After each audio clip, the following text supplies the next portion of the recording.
educadora, comunicadora, terapeuta familiar sistémica. Gisela Echeverría, una voz autorizada para entrar en el mundo emocional de la familia y sus relaciones. Adán sin Eva, Eva sin Adán. Empezamos.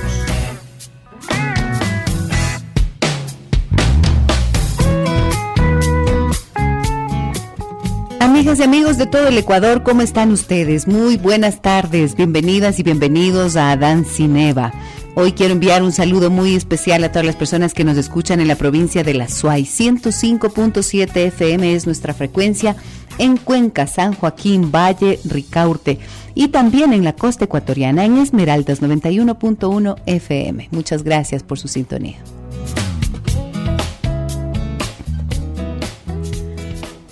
Se terminó un año lectivo y hay chicos y chicas, niños y niñas que perdieron el año y con eso la familia enfrenta una situación complicada.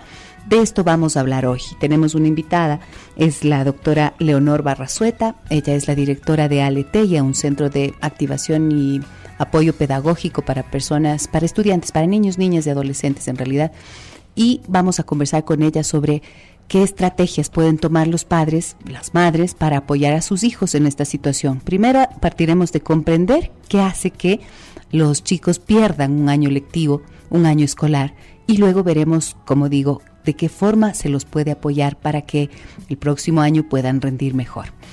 Iniciamos así nuestro programa, tenemos música, como siempre.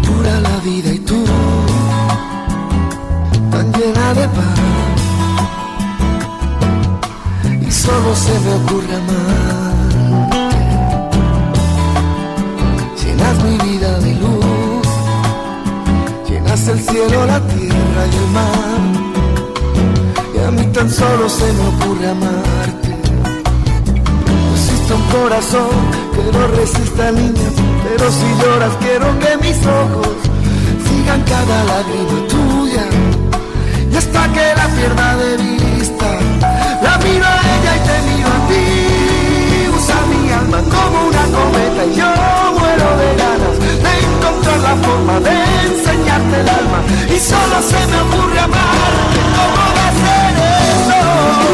Ya cuando sale la luna a mi ventana, no te puedo dejar de querer. Nos hemos reído y llorado los tres. Yo quiero darte mi alegría, mi guitarra y mis poesías y solo se me ocurre amarte. ¿Cómo va a ser esto? Si aun cuando sale la luna, mira mi ventana, no te puedo dejar de querer. Nos hemos reído y llorado los tres. Yo quiero darte mi alegría, mi guitarra y mis poesías y solo se me ocurre amarte, y solo se me ocurre amarte.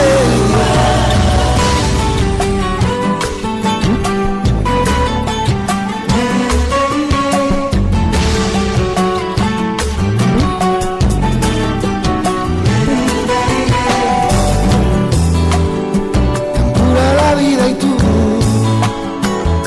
tan llena de paz y de luz, y solo se me ocurre amarte.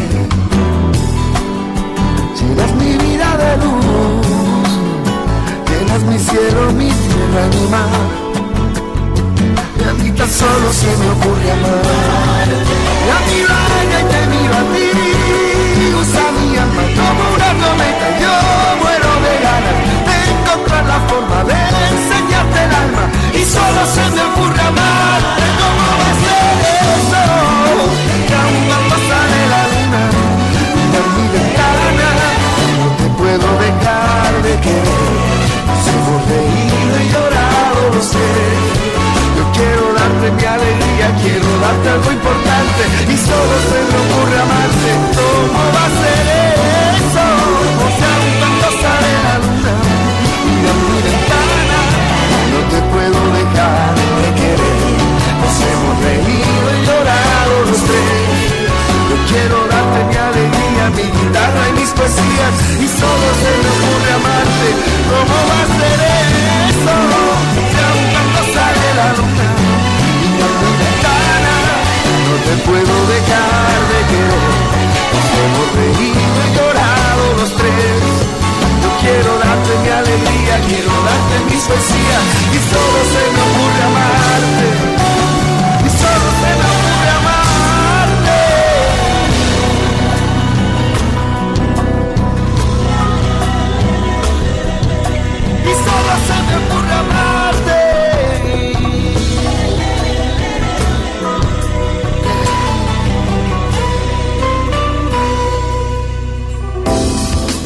Orar es hablar con Dios. Meditar es escuchar a Dios. En Adán sin Eva, reflexiones.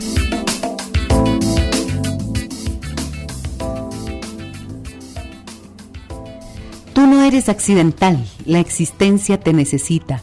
Sin ti algo hará falta en la existencia y nadie puede reemplazarlo. Esto es lo que te da dignidad. Toda la existencia te extrañará. Las estrellas, el sol, la luna, los árboles y los pájaros, y la tierra, todo el universo sentirá que hay un pequeño lugar vacante que no puede ser llenado por nadie excepto por ti. Esto te da un tremendo gozo, la plenitud de que estás relacionado con la existencia y que la existencia te cuida. Una vez que estás limpio y claro, puedes ver el tremendo amor que desciende sobre ti desde todas las dimensiones. Imagina una figura que está sentada, desnuda, descansando en la hoja de loto de la perfección, contemplando la belleza del cielo en una noche. Ella sabe que el hogar no es un lugar físico en el mundo exterior, sino una cualidad interior de aceptación. Las estrellas, las rocas, los árboles, las flores, los peces y los pájaros son todos nuestros hermanos en esta dimensión de la vida. Nosotros, seres humanos, tenemos tendencia a olvidar esto en la medida que seguimos nuestros propios fines privados y creemos que debemos luchar para conseguir lo que necesitamos. Sin embargo, finalmente, nuestro sentido de separación es solamente una ilusión fabricada por las estrechas preocupaciones de la mente. Ahora es el momento de observar si es que estás permitiéndole recibir al extraordinario regalo de sentirte en casa, donde quiera que estés. Si es así, asegúrate de sacar tiempo para saborearlo a fin de que puedas ir más profundo y permanecer contigo. Si por otro lado has estado sintiendo como si el mundo estuviese fuera para atraparte, es el momento de tomar un descanso. Sal fuera esta noche y contempla las estrellas. Permite que el universo te hable.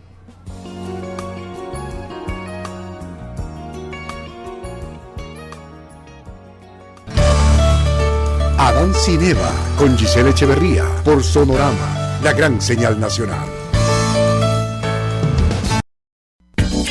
Gisela Echeverría en Adán sin Eva.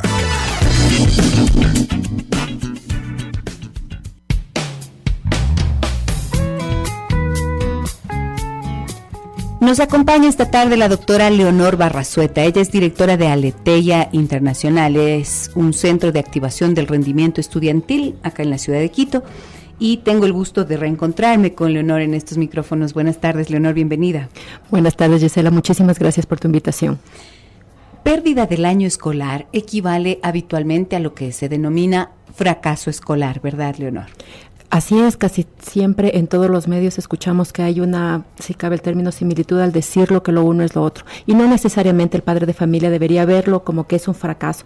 Puede vérselo como una experiencia, como una posibilidad de aprendizaje, como reevaluar qué fue lo que pasó. Hacer la autopsia del año académico, ver qué sí hicimos, qué no hicimos, en qué parte somos responsables como padres y en qué parte nuestros hijos son responsables de eso. Dentro de la consulta que tú atiendes, porque trabajas permanentemente con niños y con adolescentes, apoyándolos a que mejoren su rendimiento académico, ¿cuáles son las causas más frecuentes que tú encuentras para que ocurra una pérdida de año escolar? Y como bien tú dices, hay que diferenciarlo del fracaso. A ver, en los primeros años, hablando del octavo, noveno año de básica, generalmente es por primarias mal llevadas, primarias en las cuales los chicos no adquirieron conocimientos estables, buenos, no tienen buenos hábitos, no tienen buenos procesos de lectoescritura, no hay una buena comprensión lectora, buen análisis de texto, lo cual dificulta obviamente el proceso a seguir ya en la secundaria, donde se exige que el estudiante tenga más herramientas personales, que sepa cómo desarrollar un texto, que sepa herramientas realmente para poder manejar el conocimiento, etcétera.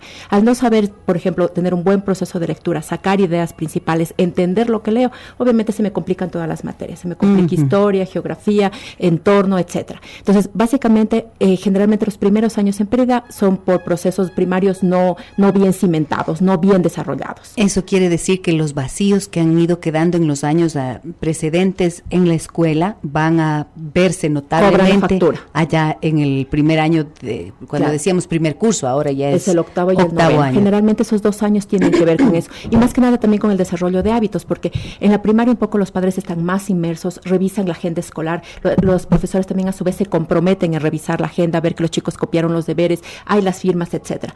Una vez que pasan al octavo, muchos planteles educativos ya lo dejan abierto, porque se supone que el estudiante ya de 12, 13 años tiene la capacidad para copiar el deber, para desarrollar el deber y obviamente cumplirlo. Muchos profesores solamente indican, ¿saben qué? Tal cuestionario para tal día me lo entregan hecho o tal deber es para tal fecha, etcétera, y no se verifica si el alumno copió o no. Entonces, no existe a veces el hábito de trabajo de realmente copiar el deber, de saber cuándo lo tengo que hacer, cómo lo tengo que desarrollar, cuándo es la entrega, etcétera, y un poco se van acumulando, ¿no? Entonces, a su vez también el estudiante un poco se acomoda, se relaja porque no hay la misma presión de la profesora que le dice, ¿qué pasó con el deber? ¿Qué pasó con el deber? Vamos, entrégamelo, ¿para cuándo? La voy a llamar a tu mami, etcétera. Sino también ya los dejan un poco más libres. Y generalmente los padres vienen a enterarse después de que ha habido algunos ceros ya acumulados, unos 2, 3 deberes no entregados, una mala prueba, etcétera.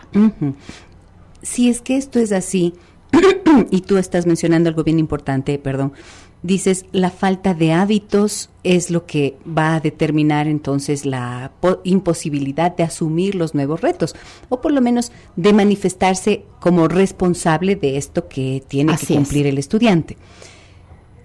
Ahí es donde entramos nuevamente entonces al terreno de cómo los padres les enseñan, porque esto no es responsabilidad del colegio únicamente, pues. Claro. Es cómo los padres han enseñado la responsabilidad a los hijos. ¿Qué piensas de eso? Claro, absolutamente. Ahí es compartida, si cabe el término, la responsabilidad. Entonces, como les decía, si bien es cierto, en la primera fase podemos ver procesos no bien concluidos, no bien hechos de la primaria, por decirlo de alguna manera, esto se ve mucho más perjudicial cuando no tenemos buenos hábitos. El hábito realmente se genera en casa, o sea, el hábito de aseo se genera en casa, el hábito de estudio se genera en casa, el hábito de la lectura se genera en casa. El plantel educativo lo puede promover, lo puede proponer, pero no lo puede desarrollar 100%, porque hacen, claro, la campaña, por ejemplo, del libro leído, se ejecuta, se ponen diferentes textos, etcétera, pero realmente el hábito de todos los días vamos a leer es un hábito que se genera en la casa. Si yo desde que es niño, bebé, incluso le empiezo a leer todos los días, claro, es un niño que se va a acostumbrar a tener un libro en su velador siempre, y a leer una hoja, 2 hojas, a veces habrá días que por el libro mismo que está leyendo quiere acabarse un capítulo de 5 o 6 hojas, y otros días que por el cansancio o lo que sea solo quiere una hoja, pero va a tener el hábito de siempre leer, y además de eso lo va a tener como un disfrute. Aprendo cosas que me interesan, leo algún tema que me es afín, del cual disfruto, etcétera. Entonces, el hábito se lo genera en la casa. ¿Cómo revisamos los deberes? Soy una madre que se sienta al lado para hacer el deber conjuntamente. Ayudo en la ejecución del deber, porque hay veces que no nos damos cuenta y pensamos que estamos explicando, pero hay veces que incluso les damos, por ejemplo, si un niño tiene que escribir oraciones, hay a veces que vemos que la oración está muy simple, le decimos, pero auméntale tales palabras. Ya no fue apoyo, ya le di haciendo una parte de ese deber. Y obviamente eso hace que el niño no entienda que su responsabilidad y su ejecución sola y autónoma. Y claro, cuando llega el octavo, noveno, un poco también los padres decimos, no, ya eres grande, ya deberías responder a la actividad académica. El deber es una constancia de lo que está pasando en clase, o sea, no te mandan un deber que tú no hayas estudiado. Entonces, obviamente hay un poco, nos hacemos un poco al lado, por decirlo de alguna manera, y esa parte dificulta el proceso. Claro, ahora, si es que pensamos, perdón que estoy un poquito ronca, si es que pensamos nosotros que esto es responsabilidad de los padres, yo creo entender que entonces el fracaso escolar va a tener que entenderse como el síntoma de una parte de responsabilidad que los padres no han logrado asumir adecuadamente en la formación precisamente de esos hábitos que al hijo le convierten en el responsable principal de sus tareas y responsabilidades educativas, ¿cierto? Sin duda alguna. Además, es también dejarlos crecer, es apoyar al proceso de crecimiento, dar las bases de ese proceso de crecimiento. Pero claro, ¿cómo le enseño a mi hijo a ser responsable, por ejemplo, de un deber si yo le doy haciendo el deber? O si yo soy la que él no presentó el deber y le mando una notita a la profesora diciéndole, vea, no pudimos hacer el deber por X circunstancia, sea cierta o no, y mando la nota, ya le doy un mensaje a mi hijo de que sí hay cómo salir por la izquierda de esa situación, de esa circunstancia en particular.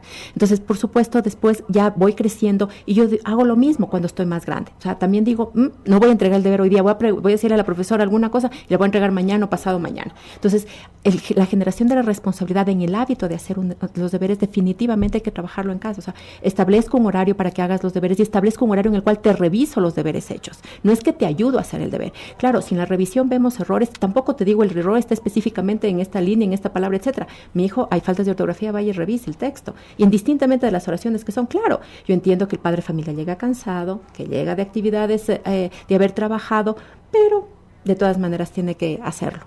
Esa es una de las razones que más consultas generan de parte de los padres. Dicen, no, es que ya yo llego cansado, llego trabajando, después de todo un día necesito tener paz, necesito llegar a la casa y que sea un remanso de paz. Y en ese instante tengo que empezar a lidiar con mi guagua que dice que no hizo, que no ha podido, que no entendió, que la profesora no lo explicó adecuadamente y vienen las peleas y vienen las discusiones y vienen las regañizas también. A veces vienen los golpes incluso.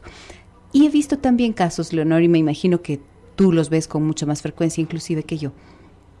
Madres, especialmente madres, que pasan mucho tiempo con los hijos, que no es que están trabajando, sino que pasan dedicadas a los hijos, a la actividad en casa, que se impacientan tanto y buscan que los hijos hagan un trabajo casi perfecto, que no lo logran. Y entonces las imperfecciones que encuentran en la tarea realizada por el hijo termina siendo roto. O sea, agarran por y supuesto le rompen la hojita, ¿no?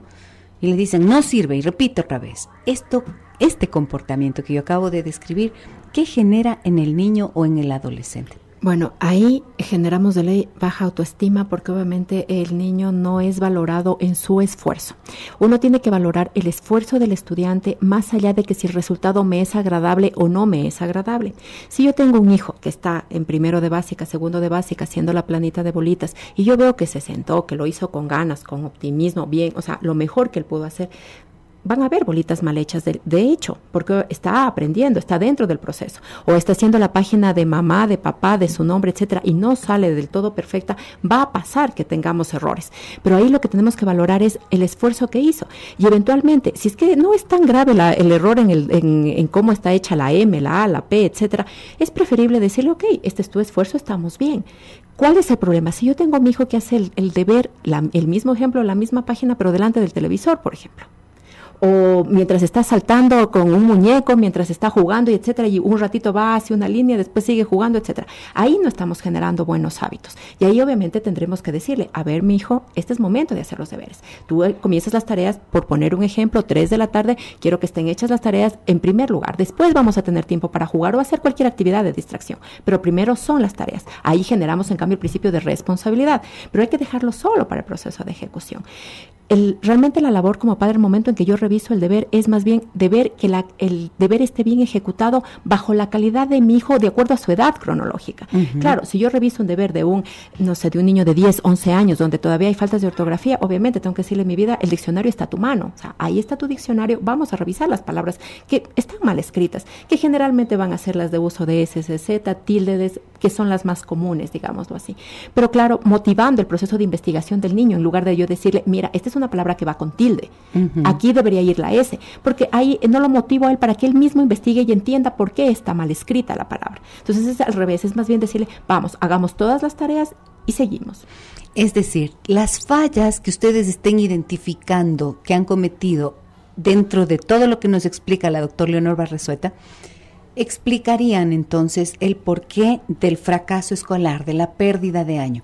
Claro que hemos puesto ejemplos para edades tempranas, pero hay que pensar que justamente en esas edades tempranas es cuando se forman los hábitos que le van a permitir al niño ya en la etapa que entra a primer año, que es en donde más, primer año de colegio, o sea, el 8º, 9º, que es en donde más frecuentemente se ve los resultados, como ella nos explica, de los vacíos que han ido quedando en los años anteriores.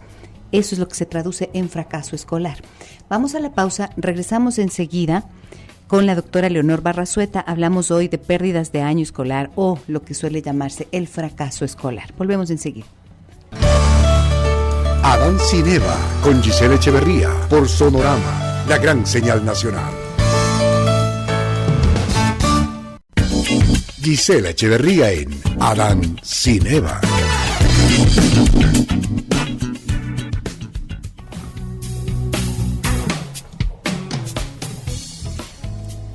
La doctora Leonor Barrazueta nos acompaña en esta tarde, amigas y amigos, para hablar sobre el fracaso escolar, la pérdida del año escolar. Y como ya nos ha dicho ella, hay que tener en cuenta que esto tiene que ver con la falta de hábitos de lectura, hábitos para hacer las tareas, es decir, generar en los hijos la capacidad de asumir sus responsabilidades. Cuando no logramos hacer eso eficientemente por distintas razones, vamos a tener consecuencias, y las consecuencias más evidentes son el fracaso escolar, por ejemplo, la pérdida del año. Ahora, Leonor, yo quiero preguntarte algo. ¿Qué ocurre con el niño o con la... Es una etapa de preadolescencia, ¿cierto?, cuando ocurre mayoritariamente el fracaso escolar. Si nos referimos solamente a este grupo de chicos, ¿qué significado le dan ellos a una pérdida de año escolar? Va a depender de cómo el padre de familia lo relacione y cómo reaccione ante lo que pasó. ¿Qué son las reacciones más frecuentes que tú ves? El enojo. El enojo y en otros casos el camimportismo. Entonces, ya perdiste el año, bueno, ya ni modo, ahí seguiremos el próximo año. Ese ni modo y no evaluar realmente qué fue lo que pasó es negativo. Y en el chico obviamente se ocasiona que se vuelva muy inseguro de sí mismo. Y después estamos empezando una etapa de sociabilización donde las chicas me generan, chicas y chicos, pues, ¿no? Me generan una preocupación, el salir, el compartir con amigos, etcétera, que se vuelve a veces prioritario y por eso dejan en un segundo plano la actividad académica, ¿no? Entonces, por eso es súper importante valorar y evaluar qué fue lo que pasó durante el año académico. Ahora, cuando la reacción es colérica, es bien complicado, porque lo que yo he visto es que se frustran terriblemente los padres. Y las descargas son tremendas. Suelen decir cosas, he oído, ¿no? Cosas como estas. Tú creerás que así vas a llegar a alguna parte. En efecto. ¿No, cierto? Sí. Esas son las frases más comunes. O, por ejemplo, eres un malagradecido, no valoras el trabajo que yo hago para mantenerte, no te das cuenta que yo me sacrifico y que tu única responsabilidad en la vida es estudiar. Esas son clásicas descargas. Sí, muy clásicas y de muchísimo contenido, porque si las desmenuzamos realmente le estamos dando un mensaje absolutamente negativo a nuestro hijo. Ahí tenemos que diferenciar. Sí, y ahora pensemos también que tienen razón. El padre tiene razón de frustrarse, pero la forma en la que comunica la frustración me parece que es complicada, porque entonces inculpa únicamente al chico y no se hace cargo de su parte de la responsabilidad. Sí, justo eso es lo que te iba a decir. Hay a veces que, por ejemplo, es muy frecuente ver que ya en los años que siguen, 8º, 9º, no se diga de 11º, 1º de bachillerato, los padres, por ejemplo, dejan de asistir a las reuniones de padres de familia. Sí. Dejan de estar informados de quién es el director del grado o curso de su hijo, quién es la persona que va a estar hecha a cargo, con quién me puedo comunicar cuando hay problemas. Dejan de estar atentos a ver, hubo cambios de profesores dentro del plantel educativo, cómo mi hijo se está sintiendo dentro del plantel educativo, tiene un buen desarrollo o no, con quién se está llevando, cuáles son sus amistades, etcétera. Un poco relegamos el proceso y pensamos que ya son grandes. Y claro, sí, son grandes, pero todavía siguen en proceso de formación. Todavía tenemos que seguir dando cierto pautaje de, a ver, ¿cómo estamos yendo? Las libretas, revisarlas en conjunto. ¿Qué está pasando? ¿Qué pasó con esta materia? ¿Por qué tenemos esta nota? ¿Qué pasó en esta prueba? Y realmente ver si estamos llevando un año académico con trabajo o no. Si veo un chico que nunca tiene deberes, es para que nos llame la atención, porque está pasando dos cosas: o el plantel educativo no está funcionando, o número 2, mi hijo no los está ejecutando los deberes, porque sí puede pasar que un día no tenga deberes, pero toda la semana sin deberes es rarísimo. Es rarísimo. Eso indistintamente, no existe, indistintamente del año académico en el cual el niño esté o el adolescente esté, ¿no? En esos casos, por ejemplo, yo he visto algunos padres que suelen decir: no sé, ¿cómo es tu problema? ¿Cómo es tu responsabilidad? Hazla. Después no te estarás quejando. Después no me vendrás a decir que has perdido el año. Son ese tipo de amenazas, de advertencias, pero que son totalmente ineficaces para rebatir y controlar el comportamiento inadecuado. Además de eso, tenemos que ver que todavía son adolescentes y que justamente la palabra indica que todavía están en proceso de formación, que todavía necesitan ser guiados, que todavía necesitan la ratificación de la norma, del valor, del decirle, a ver, vamos, la actividad académica, si bien es cierto, es tu responsabilidad, ¿en qué parte yo apoyo de esa parte del, por ejemplo, ir a las reuniones de padres de familia es nuestra obligación, no solamente es ir a pagar la matrícula o ir a pagar la mensualidad, en caso de colegios que sean pagados, en el otro caso igual hay que estar pendiente, ¿no?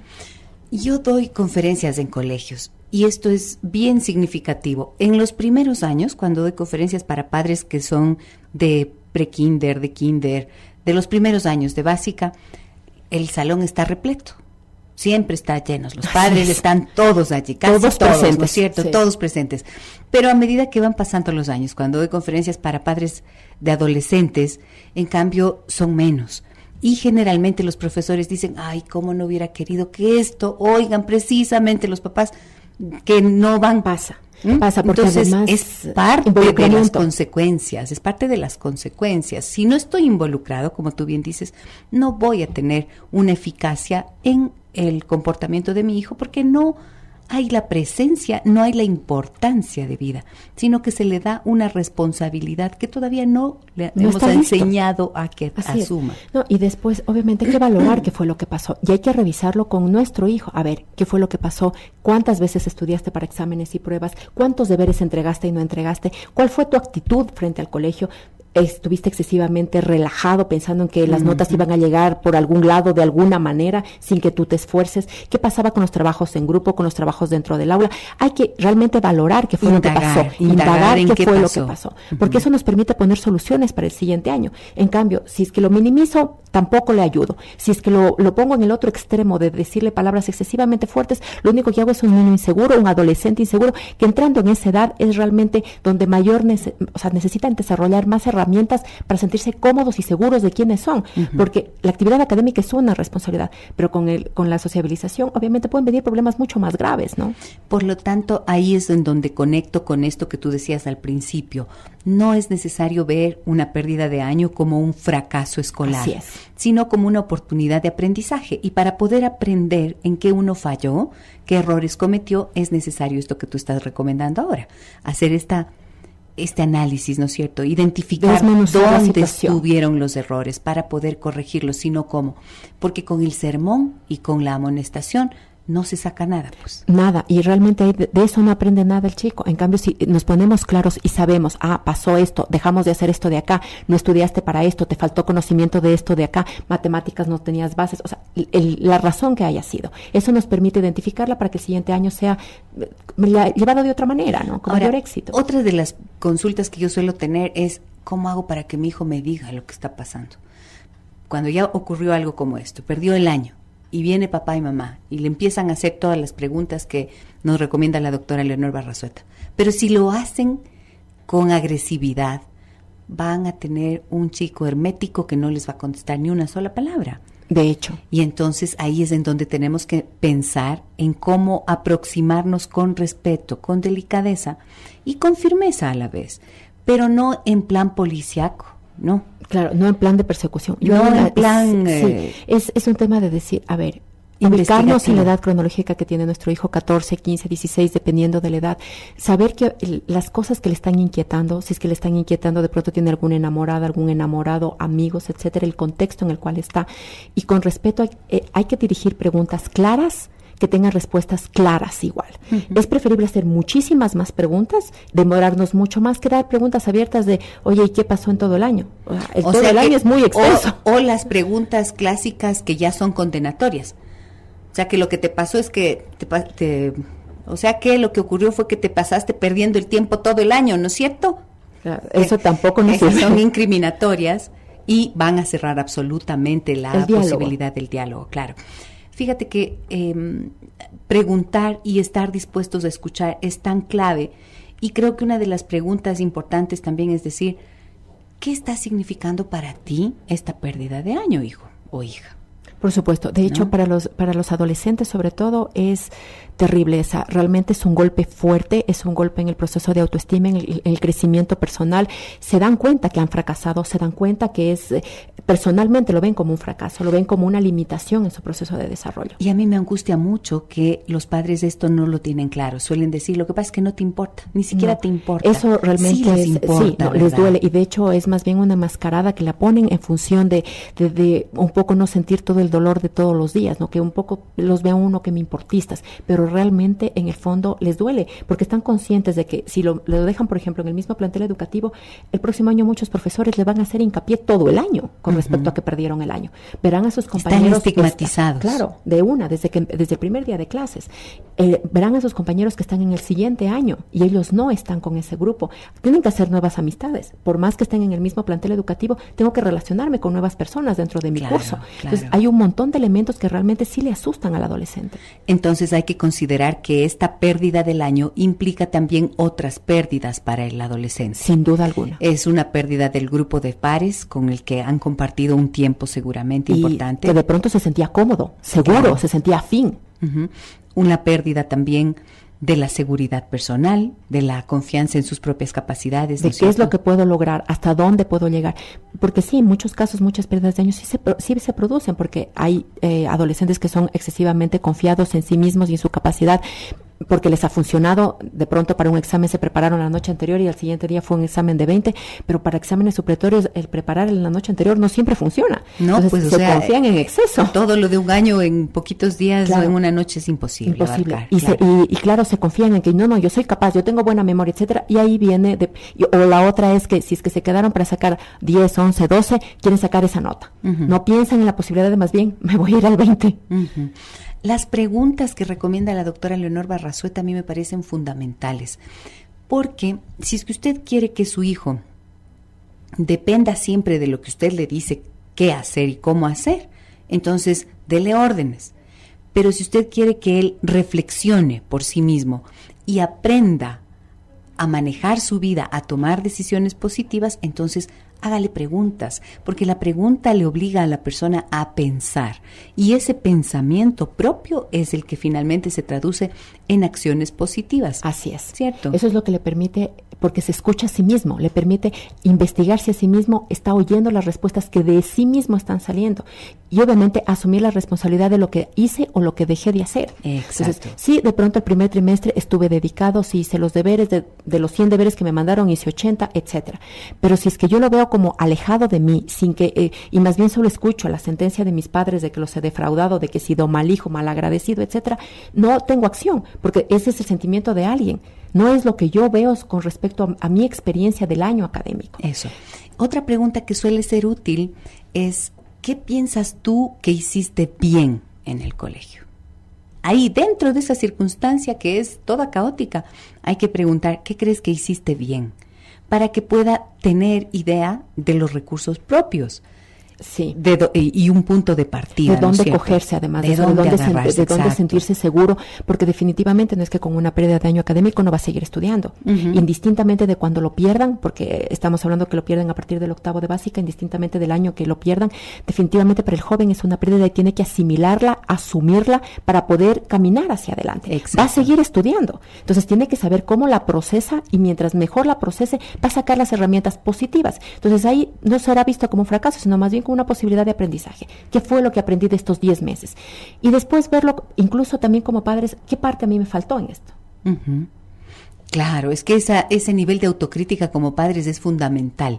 No solamente culpar al hijo y denostarlo y castigarlo y amenazarlo e incriminarlo y culparlo. Es que todas estas cosas que hacemos, puchicas, dicen que con la mejor intención, pero yo pienso que más bien dentro de un grado de inconsciencia de lo que estamos haciendo, a mí me parece que es importante pensar antes de actuar y tener estas herramientas como tú bien dices. Tengo acá, Leonor, algunos mensajes. Me dicen, a ver, aconséjeme cómo ayudo a mi hijo de 5 años que es distraído y sé por la maestra que no termina algunas tareas en clases. En casa sí las hace. Va a primera de básica. ¿Cómo le preparo en estas vacaciones para el nuevo año y que no tenga problemas? ¿Qué le recomiendas? A ver, para prepararlo tendríamos que hacer actividades que sean entre recreativas y también parte de lo que haya sido pedagogía del anterior año. Entonces revise los cuadernos y póngale a hacer actividades que sean similares, pero con tiempo determinado. Actividades para 10 minutos, para 15 minutos máximo si es que tiene 5 años. Y no lo canse, no 3, 4, 5 hojas, sino no, una hojita, vamos a jugar. Le determino el tiempo, reviso por reloj y una vez que hayan pasado los 15 minutos le retiro la actividad, así sea que no la haya acabado.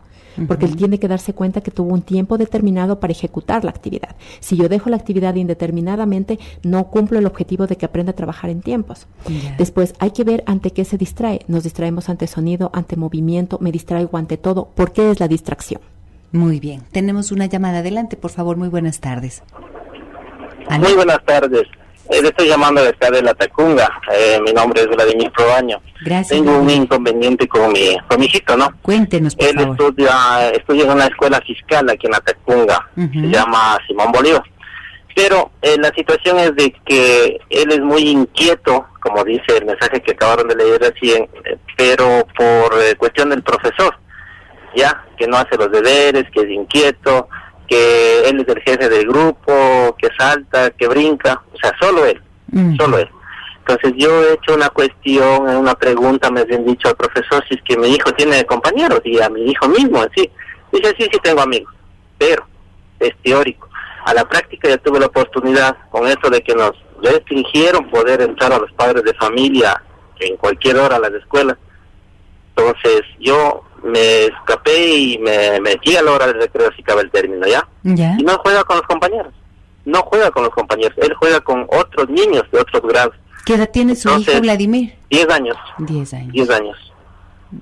¿Ya? Y en eso tuve que optar por tratar de cambiarle a una escuela pensionada.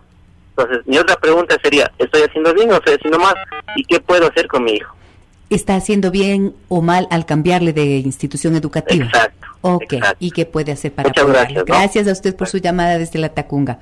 A ver, si es que el niño no tenía amigos y no estaba en un contexto en el cual se sentía cómodo, definitivamente está haciendo bien al cambiarlo, porque es como que usted trabajaría en un ambiente en el cual no se siente. Ahí no se siente cómodo, obviamente trabajar y ser productivo y cumplir todas las actividades se vuelve difícil. Lo mismo le pasa al niño, al estudiante. Si yo estoy en un ambiente que me es hostil, donde yo no me puedo relacionar, claro está, aprender se me vuelve una preocupación, pero no tan importante como no tener con quién jugar.